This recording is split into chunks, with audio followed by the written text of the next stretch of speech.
అందరికీ నమస్తే.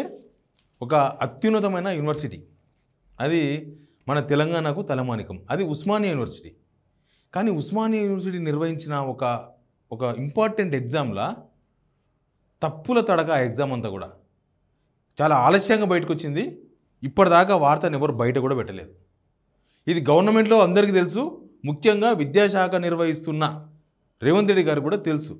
ఇది బయటికి రాకుండా మసి ఊసి మారేడుకాయ చేసి మొత్తం ఈ తప్పుల తడక బయటికి రాకుండా వాళ్ళ చేదగంతనం బయటపడకుండా చేసే ప్రయత్నాలు చేసినారు. కానీ వ్యవహారం బయటకు వస్తుంది కదా, ఎన్ని రోజులు దాగుతుంది? దొంగతనం ఇంకోతనం దాగదు అంటారు కదా, అట్లా ఇది కూడా వచ్చేసింది బయటికి. ఏమైందంటే మనకు మామూలుగా ఈ వార్త మనం డీప్గా చూసే కన్నా ముందు మీకు రిక్వెస్ట్ చేస్తున్నా, సిగ్నల్ టీవీకి ఒక సబ్స్క్రైబ్ చేసుకోండి. మీరు సబ్స్క్రైబ్ చేసుకోవడం వల్ల మీకేం ఖర్చు కాదు, కానీ సిగ్నల్ టీవీకి కొండంత బలం. చూస్తున్నారు, మీకు అందరికీ కృతజ్ఞతలు. మా వీడియోలు ఆదరిస్తున్నారు, సిగ్నల్ టీవీని చూస్తున్నారు. మా దానిలో అక్యురేట్ వార్త లేనికే మేము 99.9% ప్రయత్నం చేస్తాం. ఎప్పుడైనా ఆ వార్త అటు ఇటు అయితే కూడా దాన్ని మళ్ళీ సవరిస్తాం. నేను హామీ ఇస్తున్నా, మీకోసం నేను వార్తలు ఇస్తా. దయచేసి మీరు సబ్స్క్రైబ్ చేసుకోండి, సిగ్నల్ టీవీకి మద్దతుగా నిలవండి. ఇక వార్తలకు పోతే, ఎగ్జామ్ ఎప్పుడు జరిగిందంటే టీచర్లకు టెట్ ఎగ్జామ్ ఉంటుంది, మనకు తెలుసు కదా, టీచర్ ఎలిజిబిలిటీ టెస్ట్. సేమ్ అట్లే యూనివర్సిటీస్లో డిగ్రీ కాలేజీల లెక్చరర్ల కోసం, అసిస్టెంట్ ప్రొఫెసర్ల కోసం డిగ్రీ లెక్చరర్ పోస్టుల కోసం ఎగ్జామ్ ఏందది, టీజీ సెట్. ఇది 2024 సెప్టెంబర్లో జరిగింది. సెప్టెంబర్లో జరిగితే ఇప్పటిదాకా బయటకు రాలేదు. ఇప్పుడు వచ్చింది, అది మన ద్వారానే బయటకు వస్తుందేమో నేను అనుకుంటున్నా. మన ద్వారానే సిగ్నల్ టీవీ ద్వారా ఈ వార్త మనం బయట పెడుతున్నాం, ప్రపంచానికి చెప్తున్నాం. వినండి ఏం జరిగిందంటే, ఎగ్జామ్ పెట్టేదే ఎలిజిబిలిటీ, ఎవరు చదువుకున్నారు, ఎవరు బాగా చదువుకున్నారు, ఎవరు, అది డిగ్రీ లెక్చరర్లు కదా, డిగ్రీ పిల్లలకు సబ్జెక్ట్ బాగా చెప్తారు, దీనికి ఎవరు అర్హులు అని లెక్క తేల్చే ఎగ్జామ్ అది. కానీ ఆ ఎగ్జామ్లో ఒక పెద్ద తప్పిదం జరిగింది. దానిలో మొత్తం 29 సబ్జెక్టులు ఉంటాయి. ఆ 29 సబ్జెక్టులలో ఒక సబ్జెక్ట్ ఉంటుంది, పేపర్ 1 పేపర్ 2.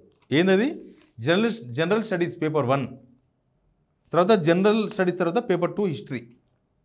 మొత్తం కలిసి 150 క్వశ్చన్స్ ఉంటాయి, 300 మార్కులు. ఒక్కొక్క క్వశ్చన్కు 2 మార్కులు ఉంటాయి. ఇక్కడ దాకా తప్పిదం లేదు. యూజీసీ ఉంది కదా, యూజీసీ ఏం చేసిందంటే అన్ని రాష్ట్ర ప్రభుత్వాలకు, మన తెలంగాణతో పాటు అన్ని రాష్ట్రాలకు కూడా ఈ ఎలిజిబిలిటీ టెస్ట్ మీరే నిర్వహించుకోండి అని అప్పగించింది. ఈ రాష్ట్ర ప్రభుత్వం నిర్వహించాలి, ఉస్మానియా యూనివర్సిటీకి బాధ్యతలు అప్పగించారు. నాకు ఉస్మానియా యూనివర్సిటీ మీద చాలా గౌరవం, ఎందుకంటే నేను కూడా ఉస్మానియా యూనివర్సిటీ స్టూడెంట్ని. కానీ ఈ తప్పిదం ఎక్కడ జరిగింది అనేది ఖచ్చితంగా తెలవాల్సిన అవసరం ఉంది. నేను ఉస్మానియా యూనివర్సిటీ పరువును తీసే ప్రయత్నం చేస్తలేను. వీళ్ళు చేసిన పనితోన ఉస్మానియా యూనివర్సిటీ పరువు పోయింది. అంత స్టాండర్డ్ యూనివర్సిటీ. మనకు ఎన్ని యూనివర్సిటీలు ఉన్నా ఉస్మానియా ఇస్ ద స్టాండర్డ్. ఉస్మానియానే మనకు చాలామంది, మన దగ్గర ఉన్న చాలామంది 70% అయితే ఉస్మానియా చదువుకున్న వాళ్ళమే. మనమంతా ఉద్యమాలు చేసిన వాళ్ళం ఉస్మానియాలో. కానీ దానిలో ఈ ఎగ్జామ్ ఏమైందంటే ఒక పెద్ద తప్పిదం జరిగింది. ఆ తప్పిదం చెప్పే ప్రయత్నమే నేను చేస్తున్నాను. చెప్పిన కదా, paper 1 paper 2 general studies history, 50 క్వశ్చన్లు 100 క్వశ్చన్లు, మొత్తం ఒక దానికి 2 మార్కులు చొప్పున మొత్తం 300 మార్కులు ఇవి. అయితే వీళ్ళు చేసిన తప్పిదం ఏంటంటే, నాకు తెలిసి ఉస్మానియా యూనివర్సిటీ హిస్టరీలో ఇంత పెద్ద తప్పు జరుగుండదు. ఇంత పెద్ద తప్పు జరుగుండదు. సమైక్య పాలనలో జరగలేదు, తెలంగాణ వచ్చినాక 10 ఏళ్ళలో జరగలేదు, ఇప్పుడు జరిగింది. అది ఏం జరిగిందంటే, ఈ 50 క్వశ్చన్లలో ఒక క్వశ్చన్ తప్పు. సరే, అప్పుడప్పుడు ఒక క్వశ్చన్ 2 క్వశ్చన్లు తప్పు అవుతుంటాయి కదా, ఒక క్వశ్చన్ తప్పు. కానీ హిస్టరీ పేపర్కి వచ్చే వరకు మొత్తం 39 క్వశ్చన్లు తప్పు. 100 క్వశ్చన్లో 39 క్వశ్చన్లు తప్పు.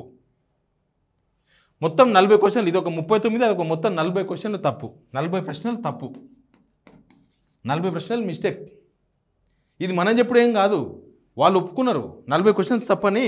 వాళ్ళు ఎక్కడెక్కడ పెట్టినో చూపిస్తాం మీకు. 40 క్వశ్చన్స్ తప్పు. ఏంది 40 క్వశ్చన్స్ తప్పు మీకు ఎక్కడ కనిపిస్తుంది అంటే, ఇంకో ఇది చూడండి ఒకసారి. Note, for this question discrepancy is found in question answer, full marks is being awarded to all candidates. ఒక్క క్వశ్చన్కి అయితే ఇట్లా ఇవ్వచ్చు, కానీ ఎన్ని క్వశ్చన్లు తెలుసా? ఇంకా పోతా ఉంటే ఈడొకటి ఉంది. ఈ బ్లూ కలర్ మొత్తం అవే, ఈ బ్లూ కలర్లో ఉన్న మొత్తం అవే తప్పుడు క్వశ్చన్లు ఇచ్చినాం. తప్పుడు అవి మేము, మాదే మిస్టేక్, టెక్నికల్ ప్రాబ్లం కాబట్టి మేము దానికి ఫుల్ మార్కులు ఇస్తామని చెప్పి పెట్టండి. ఇట్లాంటివి కింద ఒకటి ఇట్లాంటివి మొత్తం 40. పేపర్ 1లో 1, పేపర్ 2లో మొత్తం 40 ప్రశ్నలు తప్పు. దీనిలో వీళ్ళు ఒప్పుకున్నారు కొన్ని, మొత్తానికి మొత్తం ఒప్పుకుంటే మళ్ళీ మొత్తం తప్పు అవుతుంది కదా. పేపర్ 1 ఒకటే ఉంది కాబట్టి దాని లైట్ తీసుకున్నారు. పేపర్ 2లో 39 క్వశ్చన్లు తప్పు అయితే దానిలో 25 ప్రశ్నలకు ఇటు ఇచ్చారు మార్కులు. 25 × 2 50 మార్కులు ఇచ్చారు. ఇంకా పరీక్ష ఎందుకు పెట్టుడు, ఉత్తగా మార్కులు ఇచ్చేసి అయిపోలే. పరీక్ష ఎందుకు దీనికి?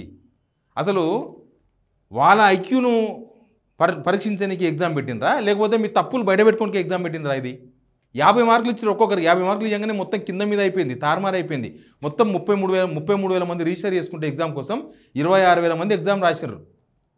26,000 మంది ఎగ్జామ్ రాసినారు. ఎగ్జామ్ అటెండ్ వాళ్ళందరికీ 50 మార్కులు మినిమం వేసేసిండ్రు.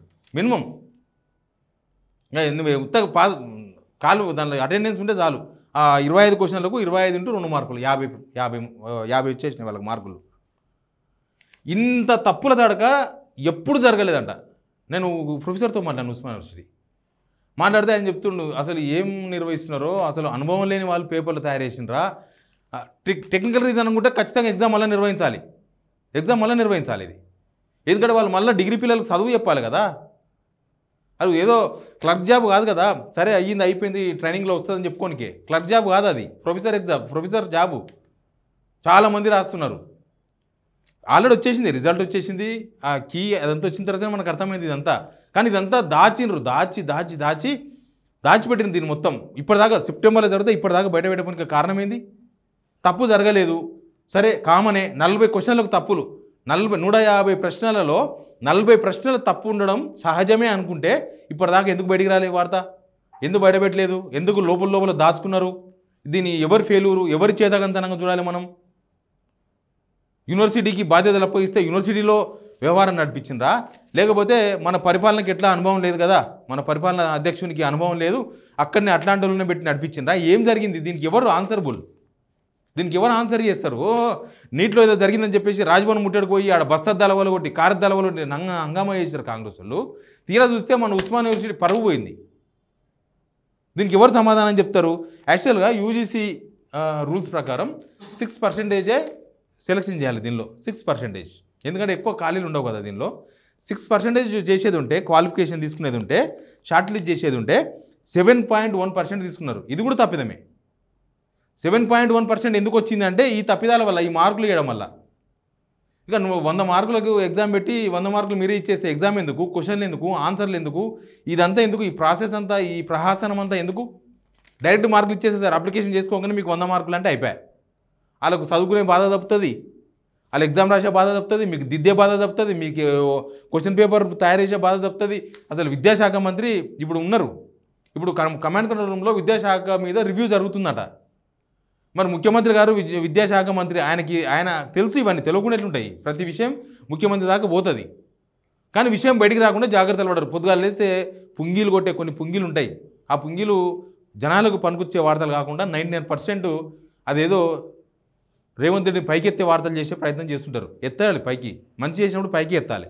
కానీ ఈ తప్పిదాలన్నీ కూడా జరిగితే సమాజానికి చేటిది. రేవంత్ రెడ్డికి ఏమవుతుంది? రేవంత్ రెడ్డిది ఏమున్నది?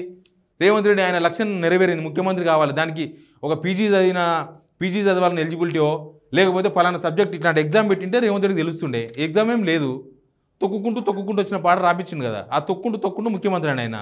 వీళ్ళేమో తొక్కుంటూ లెక్చరర్లు కావాలన్నా? వీళ్ళు ఎవరిని తొక్కి లెక్చరర్లు కావాలి? కానీ ఈ తప్పిదాలకు ప్రభుత్వం బాధ్యత వహించాలి.